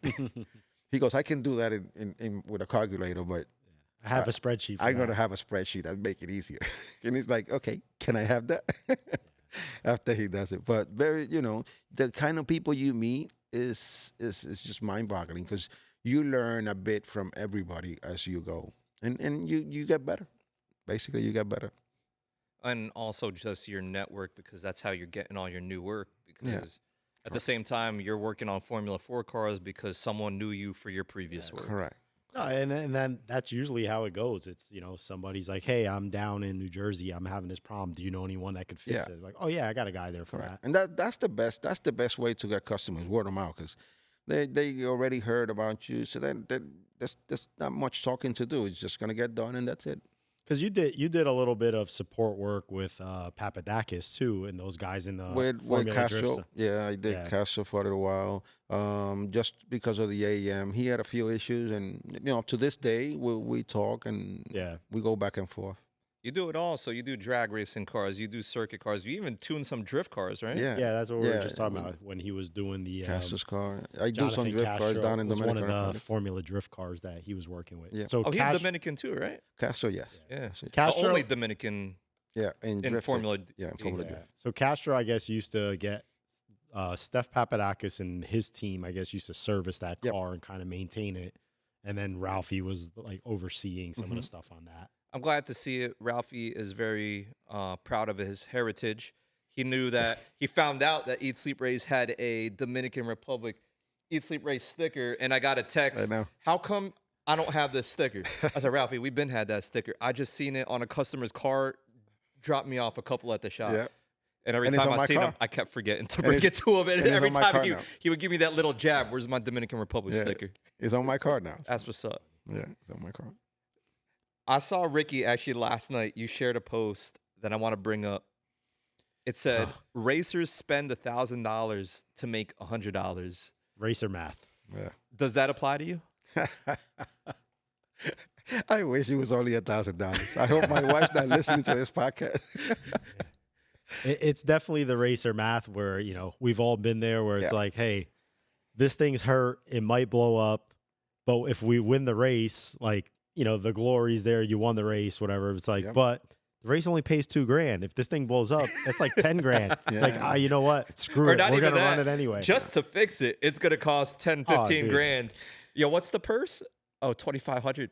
Do it. Yeah. So been there many times. I have a saying in road racing to like all the teams that I work with. Man, I always argue because sometimes something happened and he goes, well, the driver told me to do it. And I said, you don't listen to the driver. That's the last person you're going to listen to. He don't care. He's just going to blow it up. So I thought it's always the tuner's fault, Ralph. No, it's the driver's fault. A driver can see it, can see the oil pressure light come on. It's like the finish line's right there. Ricky, is it the driver or is it the tuner? It's always the tuner's fault. It's always the tuner's fault. Or the builder. Wait until Cunha hear you. The great debate. The driver or the tuner's fault. We have this conversation because Cunha always makes a joke. He's like, Cunha's a tuner. Cunha's a tuner. Yep. He's the one who tunes my car. And he always makes a joke. He's like, it's always the tuner's fault. He's like, it's the tuner's fault when it doesn't go right. He's like, and it's the tuner's fault when it does go right. Yeah. So, but yeah, it's that fine line there. Yeah, very, very fine. The thing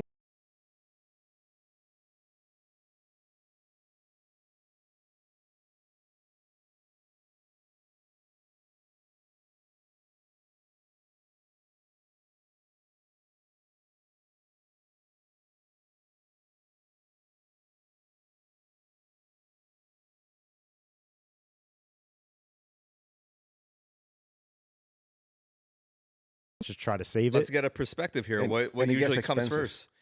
The ego or I've been through the ego when I was young, so I'm able to control it now. Yeah. so the question again is it the ego or is it the wallet when it comes to racing? Oh, the wallet's gonna slow you down quick because you can't make it no Yeah. more. That's it. It's just That's- that's it.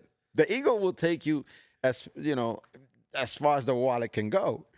Because if you ain't got the wallet, you could have all the ego in the world. You're not going nowhere. Yeah, That's So it. if it That's came- the end of the story. If it comes down to it, Ralphie, what comes first? Is it The wallet. the budget usually does dictate a lot. yeah. Of course. Think about it. No budget, where you going? Especially now that races are far. Like, you like I was talking to Ricky the other day. You go to Florida, you're spending $5,000. Yeah, easily. You're But spending I just $5,000. spoke to you before this podcast started, and you said you got 2 races coming up back to back. And I said, "How's that going to work?" And he goes, We'll see. "I got 3 extra motors." yeah. You well, got to bring Well, bring I- everything I you got and hope prepare- you brought enough. Yeah, I prepare for it. That's all you can do. I mean, that if it goes wrong in the middle of it, then you stop where you need to stop, and it's time to go back home and regroup. That's right. That's basically it. That's where we had a T-shirt design that says "Build, Race, Rebuild," and That's right. And That's the right. definition of every racer's life here. Yeah. That's right. Ricky, you actually mentioned it earlier. You had I'll let you ask the question. Okay. So you've been in this industry for a long time. You've seen a lot of different changes in temperature, fads come and go. Right now, what would you say is like one of the strong suits of the industry that you're seeing these days? And are we talking just import racing or? Racing in general, motorsports. I'll just make it a general motorsport question, being that Ralphie does a lot of different I mean, avenues as of far as what racing is best right now, what racing is growing the most. I mean, it's tough because I do feel that drag racing is dying. Mhm. Because and it's dying because mostly the fight between promoters and racers. Mhm. I'm in the middle of it all, and I'm from a Is this specific to just import racing? no all racing, but the thing is that the import racing we see it most because that's what we're in, I guess. Yeah, that's what That's we're mostly we're why I've paying seen it, attention to more. and I think it's a little bit more professional in the American side. why Plus, they got. I think there's so many sanctioning bodies for American races that it can go by. But with us, Well, that's why I asked if it's specific. so me being When you say know, drag racing's dying, that's a hot topic because Well- I think there's people within the domestic pro mod scene that would contrary that. No, how many pro mods are out there there's a lot. There were 60 in Florida earlier this year on the same property. in one race? Then after that, what happens? They're still all over. There's a lot. They're at a lot of different races. There's way more pro mods than sport front wheel drive. When you start taking a class and Pretty doing an close. out, when- even yeah, pretty but, close. But when you start taking a class, let's take Pro Mod, for example. Pro Mod is Pro Mod. But now you got Pro Mod Outlaw, Pro Mod this, Pro Mod that. Now what are you doing? You're splitting the races. So when you split the races, what happened now? Who wins? Nobody. and you're saying that's because of the rules or the promoters. Yeah, everybody wants to. It's different engines, different rules, Yeah. different this, there different that. definitely is It's a some- lot of rule packages for that. It's something we talked about, and Ricky knows. We talked about it. I talked about it with a few people, and me wearing all the hats that I wore this year and the last couple of years.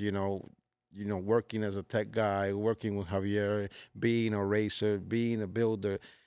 I see the different things, and I sometimes I look at things different. I look at things very different. I sit down and go home and analyze and think about what can I do to make this better. And I'm like, it's impossible. It's impossible. To give the viewers and listeners, some insight onto why Ralphie feels this way, he's coming from a tech perspective because not only Right.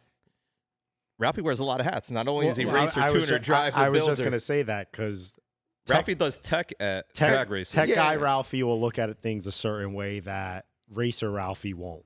Where builder Ralphie will Correct. look at something different. Correct. you know. And So it's a very- and I always say it to everybody. I'm a racer before I'm a tech guy. Would you say this is a biased perspective? Mm, I don't know. I always say I'm a racer before I'm a tech guy, and I know what racers go through, and it's tough for me as a tech guy to like DQ somebody or do something to somebody. I'd rather first talk to the person and explain to them, look, you're doing this wrong. Don't do it. I rather explain that. That's why I like to like I tell Javier I want to do drivers meeting. I want to educate the new racer because that's what it is. The new racer's not getting educated. They just think they can come and just run and do whatever they want. And us like Ricky, guys like us, we owe that to the new racer. That's what I feel. I feel that I owe that to the new racer. That I need to teach the next generation to do it right. Or to at least try to do it right. I want to say, on another perspective, as a non-professional driver, and I haven't drag raced in competitively in well over a decade, I don't think drag racing's dying. I go there as a I don't think so spectator, either. and there's massive events we went to this year. I go there with my brand to set up pop-up shops at these events, and a lot of the events I went to this year grew. Well, from a racer's point of view, from a fan's point of view, yes, it's there. Fans will come. I'm not saying that, but look at The landscape is changing. yeah, Is definitely changing. correct. I agree with that. The landscape is definitely changing. That there's not, going back to me and Brian are a little more similar in age, where it's like when he turned 16, I know I did, you were ready to go get your license. Correct. Nowadays, there's a lot of people that are in their 20s that are like, Without licenses. I don't have a license. What do I need a license I for? saw an article on the news. The average age for getting a license 23, 24 years Yeah, old. That's so- unheard of. Which back then, Yeah. you had the thing like, I'm getting my license. This is the car I want. It was These are the wheels I'm getting. When I was around, it was an extra credit on high school to get it Yeah. to get your permit in Yeah. high school. It was a class. So that definitely is changing the landscape where you're seeing the shift more to like the lifestyles type of events, like the culture events. Which is where I wanted to get to. So if you go to a drift event, like for a racer, when I first went to my first drift event, there were two things I never had respect for, and it's just funny. I'm going to say this: it's drift, and it's NASCAR. I never had any respect for NASCAR until I saw the first NASCAR race, and it happened to be at Indy. And we were doing an IMSA race, and I had credentials to go actually into the pits and look at what they do, and I'm like, oh wow, these guys are professionals. Like they don't get to test. Their test is their qualifying. That's why they come in and they got these things. They do changes and then they go back out. And then once you make that change, That's it. everything is gone. You're starting from scratch now. Yeah. So I was like, wow, these guys, you got to give them credit. So they come and they put that setup on a track and they know that's the setup that's going to work. And boom, and they do their time. So I was like, wow, I'm very impressed with that. Same thing happened with drift.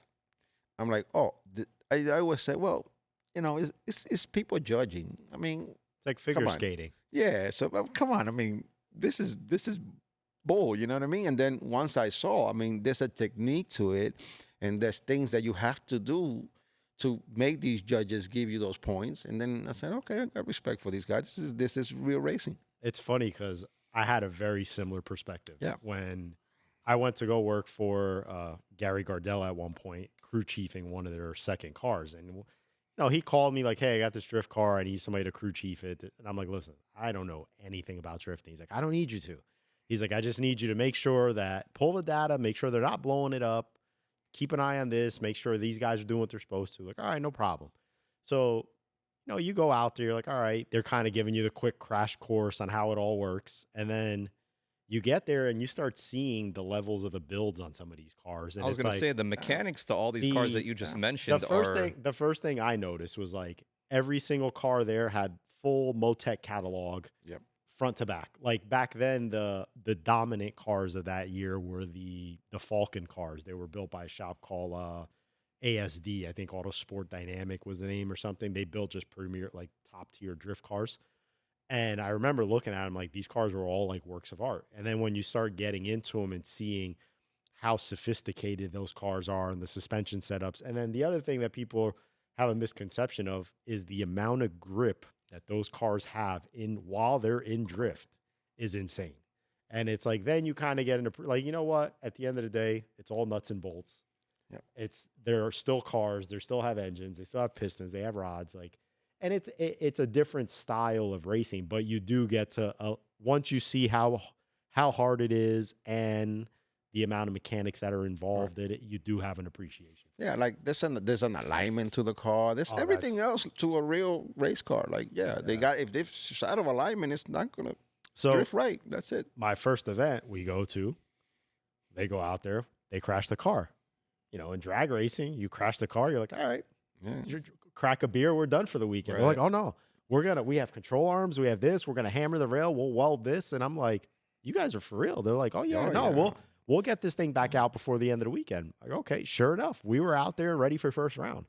Yeah. I'm like, that happened to me with Papadakis.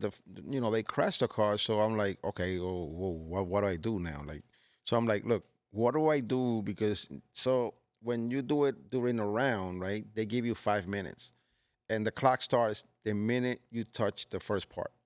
So these guys, like, I just want to be out of the way here because I'm new here. I don't want to be in somebody's way, mess something up, and ruin the thing, and then it's my fault. So I'm like, well, what do you guys want me to do? I said, look, just pass twos. I was like, okay, good, I can do that. I'll be next to the two bus. You just yell, I'll pass stuff. And when the car comes in, right, these guys are looking around, but they already got like arms, everything, because Papadakis is upstairs and has told them, okay, a trailing arm of this, of this. Yeah, they already got everything in the corner where it goes, so they're ready to go. And then they're looking. You can't touch the car until the clock comes, so they're looking already, but they already know everything that's wrong with the car, so they mostly have it out. When they hit that clock, man, it don't take them 3 minutes to get the car back ready. They'll do that, do a quick string alignment, and let's go. Roll it right back out. And let's go. Now, there's definitely it is one of those things that until you go out there and see the level of cars that are out there, there is. And I think that's what attracts the fan, the drifting fan. The smoke, seeing things like that, getting close to racers, which is what I've been trying to say that drag racing should do. Import racing. Most people don't know the driver. A driver can walk by a guy, if he doesn't have his uniform, they don't even know he's a driver. So I think that by putting names to faces, putting names to faces, the drivers, drivers saying hello to more kids or whatever, and being nicer and showing their face. And I understand, sometimes it's a tough schedule. You've got broken parts, but most of the guys got teams, and you can do that. But I mean, I think that if we start showing faces around, more fans will come. That's the way it works. I appreciate how you brought up the topic of drifting. Much respect to all the drift teams and drifters. Yep. I actually just came back from Formula D, Irwindale, the title fight. We're going to have a little plug here. We just released our collaboration with Formula Drift. We did the official ABCs for future drifters, now available on the website. But with that being said, it was a sold-out event. Yeah. And they almost always are. Yeah. We were on the way to the track. There was signage on the way to the track. Event is sold out. Yeah.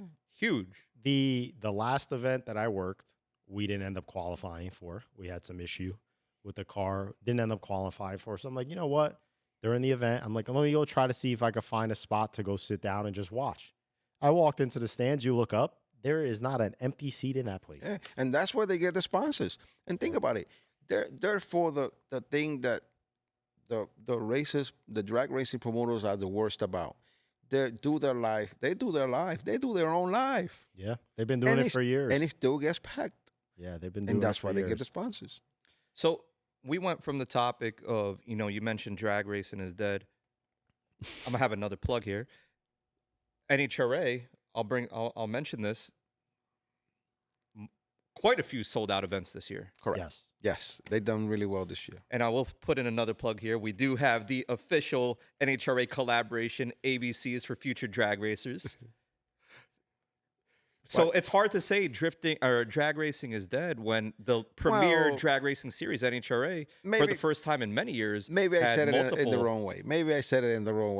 But it is less than what it used to be, especially with track closing. Like, look, I've been looking for. I think we have a good topic. I've been looking for a rental, right? Ricky knows. We went to Cecil, and it was a nightmare for both of us. Yeah, And we since went then, testing a couple I've been weeks back. It looking. wasn't good. Yeah, I've been looking for a rental, a test and tune, or whatever. Can't find one. Yeah.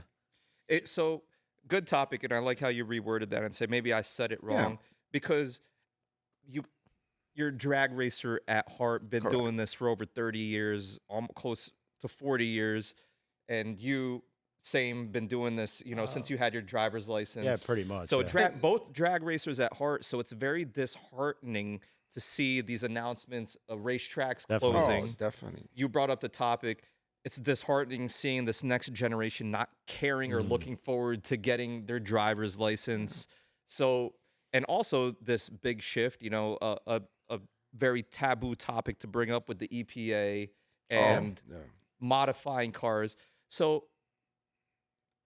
I don't think the right verbiage to say is drag racing is dying. We're just going through a very we're going through a change to a phase, large change. So we could have been on an up, and now we're on a plateau. Let's say, basically. But there is also, let's say we're very early to this. There's Formula E now.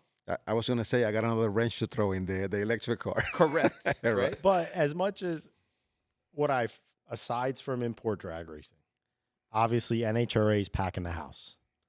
No Prep Kings. We went to Maple Grove. That place was jam-packed. That day was a sellout. They were a sellout. We both went. We were at Which it. is one of the hardest track to get people to come to. Yes. We went so as Maple spectators. Grove. We I were bought a there. spectator ticket We and were sat both in the there, stands yeah. with Ricky. We were both there, spectators, hanging out. Packed. And the place, they ended up announcing it was a sellout that Saturday.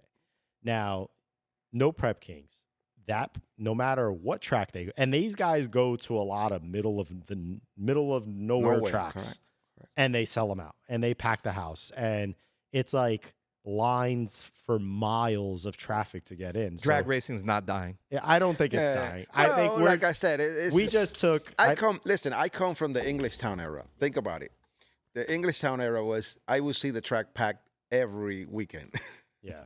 We also In New Jersey, see that's it's a very biased perspective because we just Ralphie's took a coming big blow. as a New York Yeah. racer based in New Jersey. Our largest track closed within the past, man, it's So- kind of crazy. Over 5 years now. So that's the thing is we've gotten a couple Quite blows. a big blows. Yeah. Yes. So obviously Englishtown closing a couple years back. Boom, that's one blow. Which that This one- EPA news, boom, another That blow. was so the ATCO Englishtown closes, another blow. so the Englishtown closing thing definitely caught a lot of people by surprise. Yep. The ATCO thing, not so much because they were trying to sell that place at all costs at one point, and then it turned from, hey, we're trying to sell it. Then they started investing into it. Then it was like, all right, it looked like there was some, light at the end of the tunnel, and then the news drops that from one day to another they sold it. Then you start kind of looking in hindsight. You're like, all right, well, Pan Am, when we were there, we raced till like 1 in the morning the one day, 2 in the morning the next day. It's like, all right, that makes sense now. Yep. Because they knew the place was done. They knew it. So that that was a little came bit of a from blow. being a New Jersey racer. Yep. Because Yep. a lot of big blows in New Jersey. Oh, yeah, recent definitely in the years. last couple of years has definitely been. But even when you look at places like Orlando has events, unless it's this one coming up, let's say the World Finals, that's when it gets packed. But Yeah. Orlando doesn't get fans. They get racers.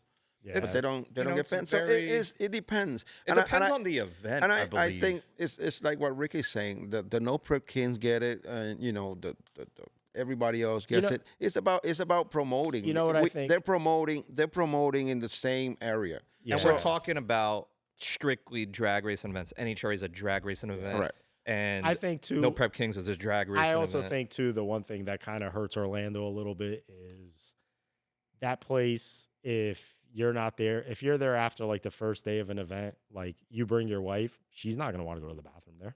I haven't been Yeah. to that track in over a decade. The so. place, it definitely needs some love. It definitely needs some love. It needs some updating because that's the biggest thing. It's like, you want to attract the family aspect of it because you want to be able to bring your kid, bring your wife. Well, you were just in Maple Grove. I was up there now, and I saw they did a lot of changes. They definitely did a lot of changes. The track looks really nice now. Yeah, they've definitely the Koretsky's are, definitely investing in that property. funny story is that, Drag racing's not dying. obviously, we know Kyle. Kyle used to race Hondas back in the day, and big bracket racer now. His family bought Maple Grove. He's also racing in pro stock. So it's like 12:05. We're sitting in line to get beer, and Kyle's behind the counter stocking the beer fridge. And I'm like, dude, what are you doing? I was like, aren't you guys on track at 12:30? Now, mind you, at this point, it's like 12:10, 12:15. He's like, oh, yeah, I got a couple more minutes. I'm like, dude, you're racing in pro stock, one of the hardest classes. And meanwhile, you're here stock, but they're just that hands-on. On Sunday morning. That's the dream that you want. These tracks that are being owned by enthusiasts and racers themselves, because they're going to keep these alive, and they're going to not only keep it alive, they're going to improve it. Yeah. It's like Echo could have sold, but why couldn't they finish the year? They haven't touched it. No. Why couldn't you say, okay, it's sold, it'll be sold December 31st? Yeah, I think they were at the point where they just wanted their payday and to be done with it. But like you said, you get these tracks that are run by enthusiasts or by racers. Like another one that comes to mind is, Cecil County in Maryland.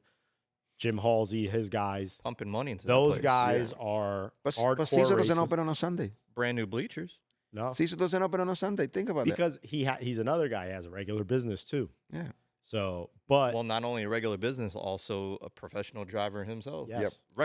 Championship driver. Yeah, so multiple. got a lot going on. Yeah. but I mean, I was But still runs I was a there at the Yellow phenomenal Bullet. track. I've been there. I've been going to the Yellow Bullet the past 2 years. This year, that thing was packed. Yeah, no, that place gets packed. See, Ralphie, how could you be going to these Yellow Bullet, a racer-only event, jam-packed? I love Yellow Bullet. I love it. Next year, I'm gonna race you it. already took your comment. Next year, I'm gonna race it. I'm gonna race it for sure. See? So I think we kind of, my next question that I wanted to ask was, but we kind of touched on it a little bit, was, you as a business owner and even your consulting side of things, what will you say right now is probably like the biggest weak point of the motorsports industry? Do you think the EPA stuff is probably? The EPA stuff is scary to a point, but I mean, it hasn't gotten close to this side, let's say, or at least to what you're involved in. Not at least, yeah. And I've been knowing about it for a while, so that's why like I said, I pick and choose what I do now, which is change. I changed a long time ago what I do because of that, because I knew this was coming, and I was warned by somebody, and they kept telling me, listen, this is coming. I'm like, no, it's not. It's never going to come. And I saw it happen to some people, and I'm like, wow. Yeah. Yeah, okay, it's coming. It's coming. And I don't think anybody's going to do anything about it either. Very sensitive topic. Yeah, I definitely think that is an issue that eventually will. The only way this is going to get solved is somebody with a lot of money comes and do some lobbying in Washington, because it's got to come from there. That's the only people that can control the EPA. It definitely, or can say what we can do, what we could do, and we can do. That'll definitely have an effect on what it. What the EPA is doing is they're interpreting something their way. Yeah. Which is, what the law does.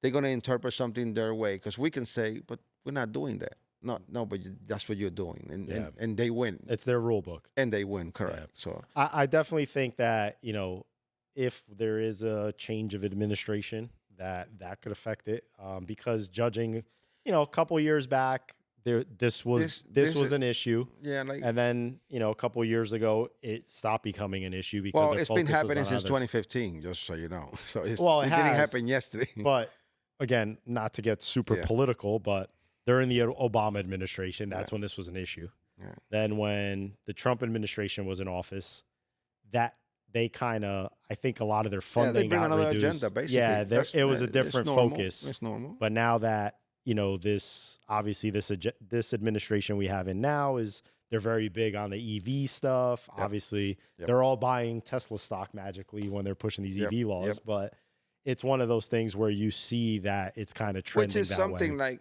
this is the easiest question that I want them to answer. How did you get rid of lithium? Mm-hmm. Yeah. That is a big problem with those cars. So, yeah.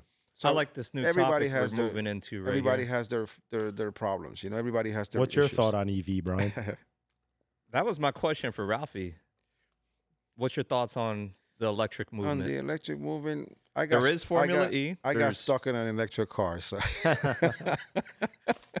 So Ralphie has a story that he told us. He went to the airport, rented an electric car. yeah. It died?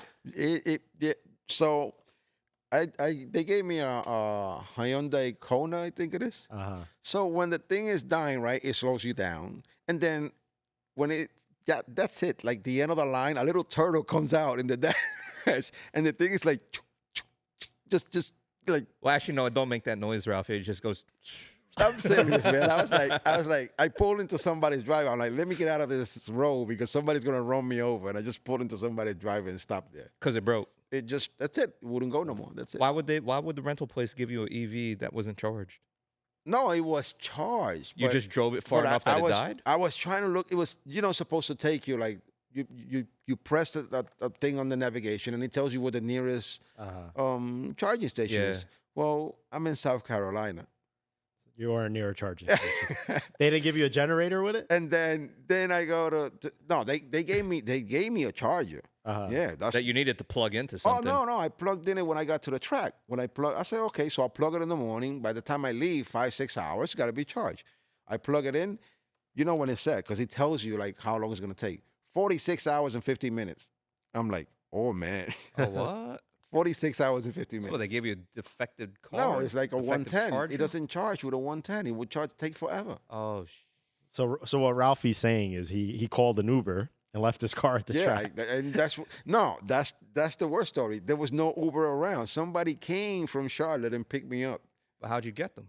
No, Somebody you knew. The guys in the track. They like, look, Oh, wow. I'm like, look, man, I got to catch a flight, man. I got to catch a flight. So somebody helped you find a ride. So it was 30-minute ride, and they came. I was trying to pay the guy where I went in the driveway, and he's like, no, I can't help you, buddy. And so you ditched your car. I left it there, and that's it. I called the company. They told me to leave the keys inside, and I just left it there. Come get your car. Yeah, that's it. What am I gonna do? So you literally went through the nightmare of somebody who's wanted to buy an electric car. Like, yo, I don't want to get stuck because I this don't thing wanna- runs out of juice. I don't want to hear about those things. It And happens to it's you. funny driving those things. There's no noise. All you hear is wind. That's like, what I said. That I that don't don't happen. I'll stick to my gas for a little while until they take it away from me. Yeah. I appreciate it, Ralphie. A lot of great conversation today. You established yourself as an OG to, the import racing community. I think any Fast and Furious fan, which is way more than race fans in general, have a lot to credit to you for why they are fans of this franchise today. And thanks for being on the podcast. Thank you for having me. And if you guys made it to the end of the episode, please like, comment, share, subscribe, whatever platform you're watching this on. You can follow me on Instagram at BrianESR. You can follow me at Ricky_CLM on Instagram, Facebook, pretty much anything. At DRT Racing and Ralphy's Racing World. And definitely check out, if you've been a fan of Ralphie or are now a fan of Ralphie, Ralphie has been working hard on his YouTube channel, Ralphie's Racing World. And Yep. give a little description of what they could expect to see on that channel. Well, right now we did a couple of episodes just so people that don't know me get to know me, and I So introduce. if they want to know more about you beyond this podcast, watch that. about me, what I do, personal life. Even I got my wife involved somehow. She enjoys it now. So my wife. talking about It's like my wife Ralphie's is on reality it. show. Yeah, my wife is on it as well. So my little thing, a couple of facts about me and a couple of facts about the shop, and eventually I want to move on to show people different things, how to do things, stuff like that, basically. very cool. Tech related stuff. Yeah, and I'm always open to comments or whatever everybody has, and Ralphie reads all the comments. I do. I do. Even on the Instagram, people get surprised when I answer back. Like, oh, is it really you? I'm like, well, who else is it gonna be? It's Racer X. All right, Yeah. guys. Thanks for watching. Stay tuned to the next episode. And again, like, comment, share, subscribe.